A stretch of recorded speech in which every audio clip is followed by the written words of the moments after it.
Et bonjour, bonjour. Aujourd'hui, on va parler des 4 Fantastiques. En fait, il y a les 4 Fantastiques, Fantastic Four, la bande-annonce qui vient de sortir des Marvel Studios. Donc, bah, ça fait déjà polémique hein, à cause d'un poster qui aurait été réalisé par l'intelligence artificielle. C'est vrai qu'il y a des indices gros comme les 5 doigts de la main, les 4 pour le coup, les 3 qui apparaissent sur le poster, et c'est pas la première fois que Marvel nous fait le coup, hein. On se souvient du générique de Secret Invasion qui était absolument dégueulasse et entièrement réalisé par l'intelligence artificielle. Secret Invasion, la série du coup. Donc là, la bonne annonce est arrivée, je sais pas ce que vous en avez pensé, ça râle déjà beaucoup sur le look de la chose. Je suis plutôt content, moi je trouve qu'il ressemble à la chose du comics, avec ce espèce de gros sourcil en pierre là, qui va permettre plein d'expressions faciales. Franchement, moi je suis plutôt satisfait. Alors dans la bande-annonce, on voit pas trop les pouvoirs de Mister Fantastic, mais c'est pas gênant. Je trouve que c'est pas mal. Et puis le concept de les avoir implémentés dans un passé hypothétique de l'univers Marvel, pourquoi pas. Je suis plus sceptique par le choix de prendre Chalabal en tant que Silver Surfer plutôt que Norrin Rad, donc avoir fait un Silver Surfer femme comme on a connu dans Earth X, et pas le Silver Surfer iconique Norrin.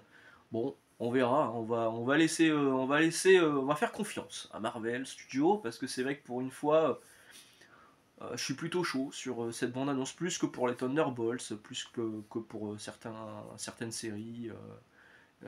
Tiens, il y a la série Spider-Man, je sais pas si vous l'avez vu, là, la série en dessin animé, franchement elle est plutôt pas mal. Mais bon, là aujourd'hui on est là pour parler, pardon, des 4 Fantastiques, donc quelques conseils. Alors il y aura 4 conseils, 4 comme les 4 Fantastiques, pour démarrer les Fantastiques ou avoir des histoires qui se tiennent et qui sont vraiment bonnes dans l'histoire des 4 Fantastiques. Je vais mettre de côté toute la partie euh, les 4 Fantastiques de John Byrne, parce que ça va de soi que pour démarrer les 4 Fantastiques, celle de John Byrne, elle est excellente, donc elle est un peu à part, elle est excellente. Il faudra partir sur des omnibus. D'ailleurs, il y a beaucoup d'omnibus dans ce que je vais vous proposer aujourd'hui. Euh, mais vraiment, si vous voulez démarrer les Fantastiques et lire une excellente période des 4 Fantastiques où Jane Richards a été possédée à un moment et elle devient cette espèce de nana un peu hyper sexy. Et là, on découvre que ses pouvoirs, c'est pas juste se rendre invisible. Il y a vraiment un développement de ses pouvoirs avec les champs de force, etc. Enfin, c'est vraiment John Byrne qui a complètement développé les 4 Fantastiques à mon goût, hein. Moi, c'est ceux que j'ai connus quand j'étais plus jeune. Mais à aujourd'hui, c'est un long run qui va se tenir sur 2 ou 3 omnibus. Remarquez, je vais vous conseiller celui d'Hickman, et c'est le cas aussi, il y a 2 omnibus. Mais peut-être un peu moins moderne ce dont je vais vous parler aujourd'hui, mais n'oublions pas que ce run des 4 Fantastiques de John Byrne existe et qu'il est vraiment top. Là, aujourd'hui, je vais vous parler des 4 Fantastic Four de Wade et Wieringo, ça vous en doutiez parce que c'est régulier dans mes conseils de lecture, les 4 Fantastiques de Wade et Wieringo, ou comment on les appelait déjà. Euh, ils avaient donné un nom particulier, je sais plus, bref, c'était la relance par Mark Waid, excellent scénariste, et Mike Wieringo, un dessinateur excellent qui malheureusement nous a quittés, qui avait fait Telos, qui avait fait des épisodes de Spider-Man avec Kazar que je trouve encore exceptionnel aujourd'hui. Voilà la chose telle qu'on voit dans les comics. C'est hyper beau, c'est hyper classe, c'est hyper original. C'est les 4 fantastiques où on essaie de pousser un peu les frontières. C'est pas juste des mecs qui vont dans l'espace, c'est pas juste des mecs qui combattent Fatalis, c'est pas juste des mecs qui vont dans la zone négative. Il y a aussi un espèce de super vilain, mais qui est pas vraiment super vilain, basé sur l'informatique. Il y a le développement de Docteur Fatalis, Docteur Doom là-dedans, qui a jamais été aussi badass que là-dedans. Pour vous donner un titre d'exemple, voilà, on le voit ici. Euh, il y a le côté magique. Alors Fatalis, c'est un scientifique, mais il fait aussi de la magie par rapport à ses origines de tzigane. Et il se lance complètement dans son côté magique, et pour développer ses pouvoirs magiques, il retrouve son premier amour. Cet épisode, il est hyper touchant. Il retrouve son premier amour, mais en fait, c'est une manipulation. Jusqu'à la fin de l'épisode, on y croit. Alors, je vous spoil un peu, hein, désolé. C'est une manipulation parce qu'il va récupérer la peau de son premier amour pour s'en faire une armure en peau humaine. Vous voyez un petit peu le côté un peu trashos de Doctor Doom, de Doctor Fatalis là-dedans, hein. C'est vraiment top. Il y a Spider-Man qui va apparaître évidemment parce que Spider-Man c'est un peu le 5ème fantastique. Hop. À la fin il n'y a pas que du Viringo, hein. Il y a un moment il est remplacé de main de maître par... alors il n'y a pas Comedina, mais il n'y a pas que Paco Medina, il y a... hop. Ah, j'ai plus son nom, tiens. Howard Porter, voilà, qui fait un excellent travail sur un arc de tout ce run de Viringo et Mark Waid.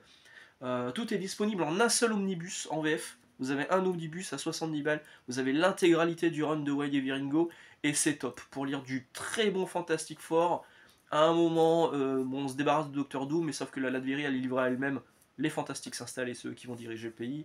Enfin, c'est vraiment très très bien, et c'est des super histoires des 4 Fantastiques.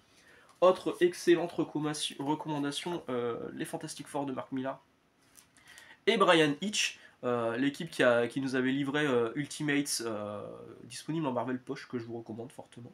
Voilà, donc les 4 Fantastiques. Doctor Doom est évidemment encore dans l'affaire. Il y a des pages qui sont juste incroyables et extrêmement bien détaillées. Et en fait, on se rend compte que Doctor Doom, en fait, il a un maître, un peu comme chez Star Wars avec les Sith et l'acolyte. Donc il y a toujours un maître et son apprenti. On se rend compte que Docteur Fatalis, il a quelqu'un qui le contrôle. Et donc il va y avoir des histoires de voyage dans le temps également. Euh, c'est disponible en un seul Icons.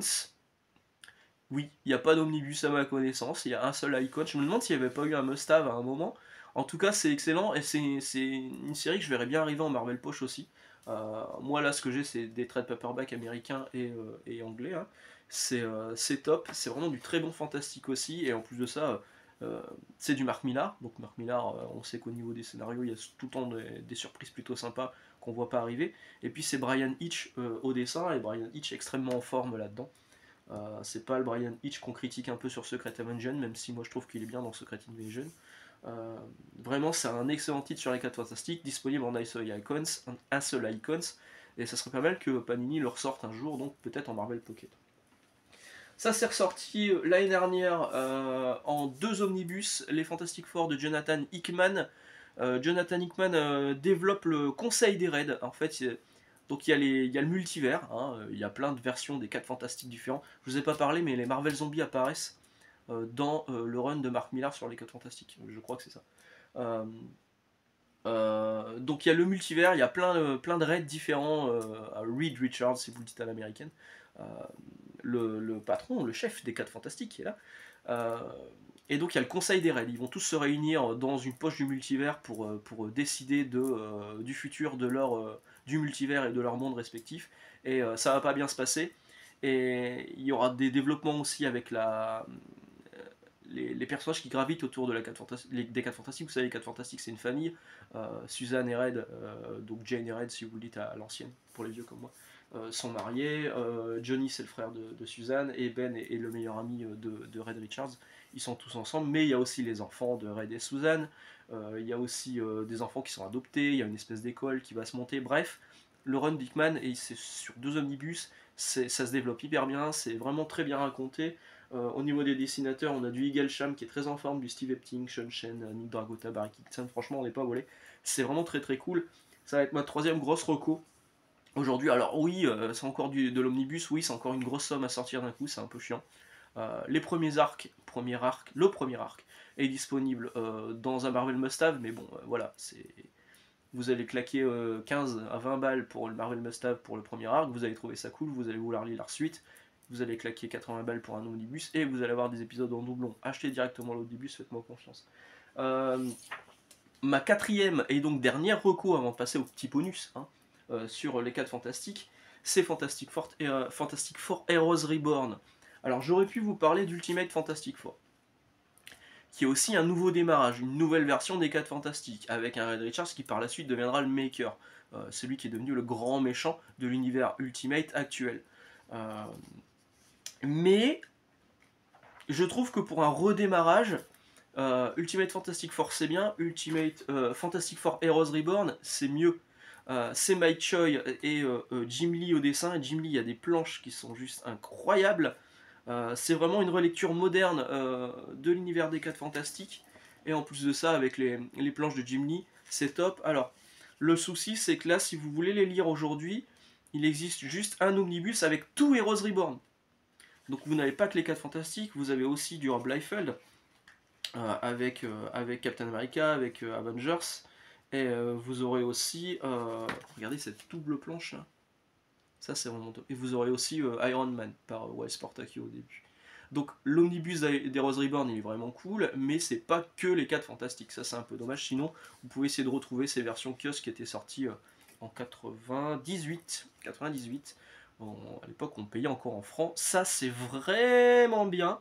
Alors le premier arc surtout, à un moment Jim Lisbar mais il est remplacé par Brett Booth, par contre au niveau des scénarios ça part un peu plus en couille, mais vraiment l'arc introductif avec ne serait-ce que le premier épisode, avec la création des 4 Fantastiques, franchement si Marvel était bien luné et bien conseillé, il sortirait cet épisode, le premier épisode des 4 Fantastiques Heroes Reborn, à part dans un fascicule qu'ils offriraient aux gens qui vont au cinéma pour leur faire découvrir du bon fantastique et surtout du Fantastic Four avec un graphisme très comique, c'est très cool. Ça serait vraiment la bonne idée pour essayer de faire intéresser l'univers du comics aux personnes qui ne s'intéressent qu'aux versions filmées. Donc là, c'est mes 4 recommandations. Donc la version Heroes Reborn des 4 Fantastiques, les 2 omnibus de Jonathan Hickman, l'omnibus de Mark Waid et Mike Wieringo, et l'Icons, qui doit être encore disponible, je crois, des épisodes de Mark Millar. Mais j'aurais pu ajouter éventuellement ça. C'est disponible dans un must-have. Hein. Moi, c'est une édition un peu plus grande qui n'existe plus. C'est disponible dans un must-have. Ça démarre très bien. C'est vraiment les 4 Fantastiques en tant que famille. Le problème, c'est que ça se termine connement parce qu'il n'y a pas eu vraiment de fin. C'est un peu dommage, mais bon, vous pouvez partir sur le must-have, ça coûte pas trop cher et c'est pas mal pour découvrir l'univers des 4 Fantastiques. Et une dernière reco, ça serait ça. Alors, c'est Fantastic Four Heroes Return, c'est après Heroes Reborn, quand tous les 4 Fantastiques sont revenus sur la Terre classique, la Terre de l'univers Marvel. Euh, alors, pourquoi je vous le conseille? Surtout pour son premier arc, dessiné par Alan Davis et scénarisé par, que je dise pas de bêtises, Scott Lobdell. Le premier arc, c'est vraiment, ça réintroduit les 4 Fantastiques, avec en plus des nouveaux personnages designés par Alan Davis, et ça fait toujours plaisir. Le premier arc est vraiment bien. Par contre, dès que Scott Lobdell et Davis se barrent, ils sont remplacés par Chris Claremont. Alors Chris Claremont, il est surtout connu pour les X-Men, mais surtout Chris Claremont, c'est extrêmement verbeux. Il y a beaucoup de textes. C'est très explicatif. Salvador Larroca au dessin, ça c'est bien. Salvador Larroca, franchement, c'est plutôt beau. Mais voilà. Préparez-vous à lire beaucoup de bulles qui ne servent pas à grand chose. Mais le premier récit introductif de Lobdell et Alan Davis, il est vraiment cool. Celui-ci il est disponible dans un ancien 100% tout seul. Vous pouvez le trouver d'occasion. Et après, si par la suite vous voulez acheter la suite, bon bah libre à vous. Mais je vous dis, la suite est moins bien. Voilà, c'est à peu près tout pour les 4 Fantastiques aujourd'hui. Il me reste plus qu'à vous souhaiter une excellente journée, une excellente lecture. On peut débattre de votre avis et de mon avis. Moi j'ai trouvé ça sympa. Sur le trailer des 4 Fantastiques qui a été dévoilé là cette semaine. Et puis on va se retrouver dimanche pour un free talk classique. Excellente journée, à dimanche, ciao.